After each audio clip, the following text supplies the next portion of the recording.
I just want to love you. Like, I literally think that's the vibe. I just want to love you. Like, I don't want anything. Like, I just want you to trust me. I just want to love you. Hello, Sagittarius Crosswatcher Princess Indy here. Welcome back to my channel and welcome to your Crosswatchers only, reading for September 15th through October 15th. I had to think for a second. If you are new to this reading and you're not familiar with it, for Sagittarius people, according to my comments, can resonate with this reading, but it is for okie dokie, a person who is trying to lurk or cross watch on a Sagittarius person. So the first three cards that we have out, we have the Nine of Wands, we have the King of Wands, and we have the Strength card. Oh my goodness. Okay. Whew. So Crosswatcher, these readings this month have just been so fascinating. I don't know what is going on in September, but my word, oh my goodness. Okay, anywho, so when it comes to you and your Sagittarius person of interest, you guys have been fighting for this thing for some time. I feel, I don't know if it's more or less, I don't know when I pull more cards, but I don't know if it's more or less if there's been issues with other people or past partners or just with issues with trust between the two of you. But I really get the sense that you guys have been fighting for this connection for some time. So this more or less feels like two people, not necessarily that you're married or even in like an official title kind of relationship type of deal. It's just you and this person have been dealing with each other for buku long, in so many words. Like, this has been a thing for some time. There's a level of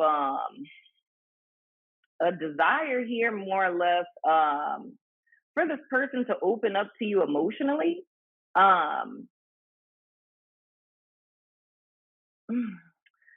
Wanting this person to open up to you emotionally, however, I do feel a sense of it's, how can I say this? It's like approaching the partnership or the connection from a very cerebral standpoint.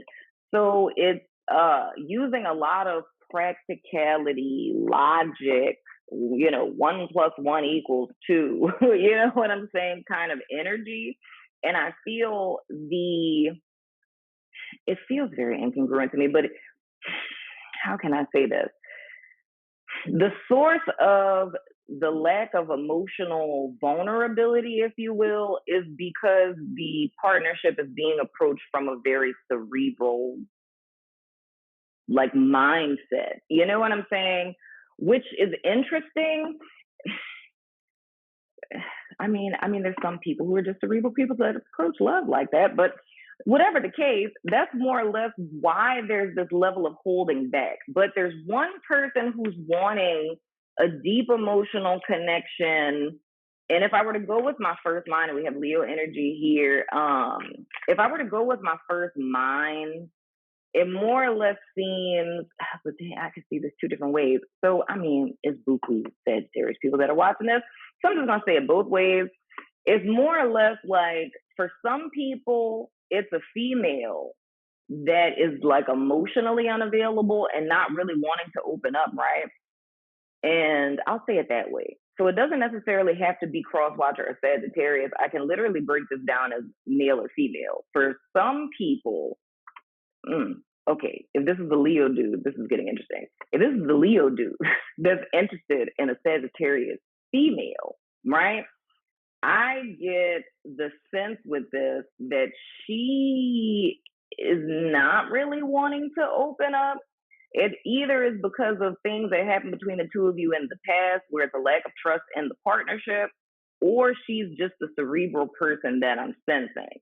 Now, for females that are watching this, or I need to say females dating females, males dating males, it's the person that you're cross-watching this for. They're the ones who are emotionally unavailable. But in this case, I feel like it doesn't have anything to do with you. So why the Sagittarius person is emotionally unavailable is something, I don't even think it got nothing to do with this relationship. It's something with them in their life that got them to the point where they're scared to open up to people, and they find safety and security in approaching emotional laden things in a very cerebral mindset, because to them it gives them a false sense of security, because I feel this person has been burned a lot. So they kind of adapted and learned, okay, if I'm practical, if I'm rational about this, if I don't get all caught up in my feelings, and I look at, this, and this, then that would prevent them from being hurt. You know what I mean? But it's like at the same time, it's like I feel it's their method, I mean, it's logical, but I mean, it's just not wise, because it's almost like this person doesn't trust themselves, is really what I'm trying to say here. It's not that they don't trust you, they don't trust themselves. And they hold themselves back because they fear themselves free, in so many words. But it's a lack of balance with them. And then we have the Four of Swords in the reverse, which is another card of holding back. So I can tell you, those of you who've been dealing with this person for some time, and this is kind of reminding me of the Pisces reading, because I did that right before you guys. It's a person in their reading where it's a withholding thing. However, it's a withholding thing for an extended period. So majority of the life of this connection, there has been an emotional disconnect, or a person who's not willing to open up emotionally. You know what I'm saying? And seeing this Four of Swords in the reverse underneath this Nine of Wands, this is like a constant. So this has existed, this state of a person being, and I mean, for some people, this could be somebody that's been in the military too. You know what I'm saying? There's a little PTSD going on here, and it causes them to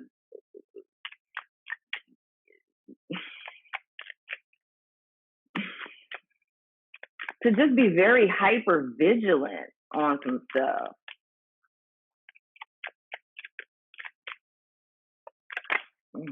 And then we got the Five of Swords. Everything's a fight. Everything's a fight.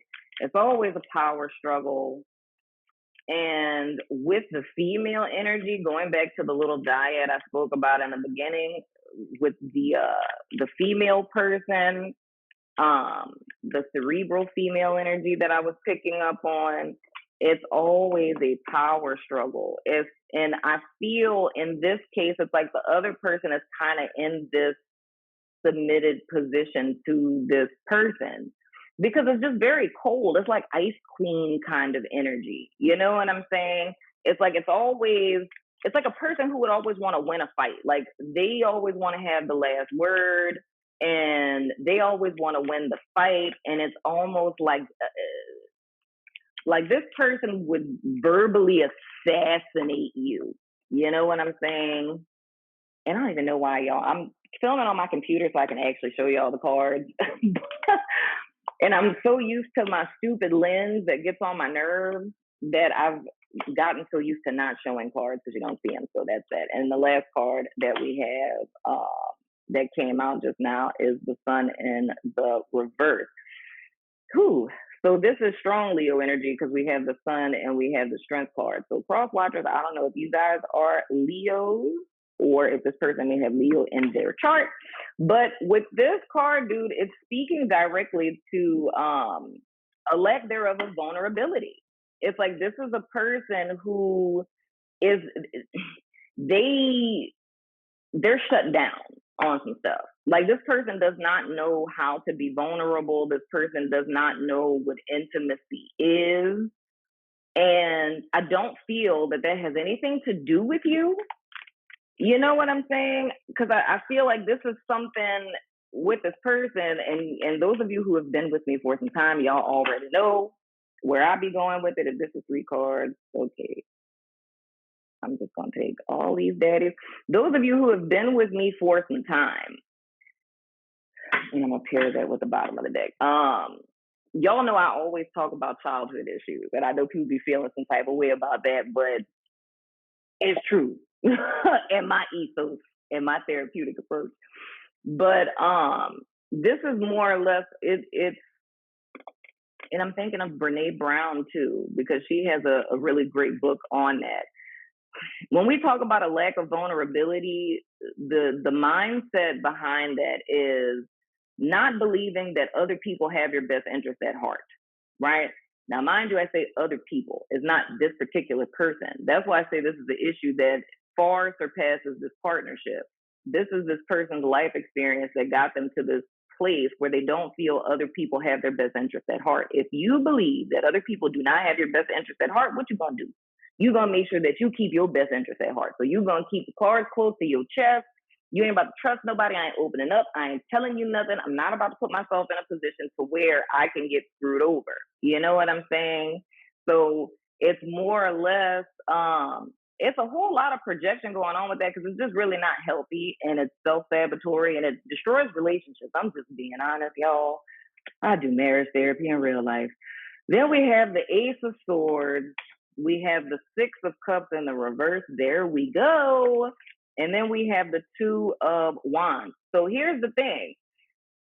The thing that will be needed for this person, there's a need for a mental breakthrough because with this Six of Cups in the reverse, this person very much lives in their past.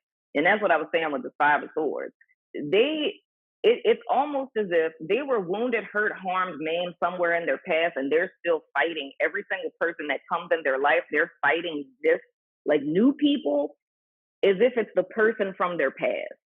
And that sounds like, how does a person do that? How do they not see that I'm a super dope person that's nice and just wants to love them? You know what I'm saying?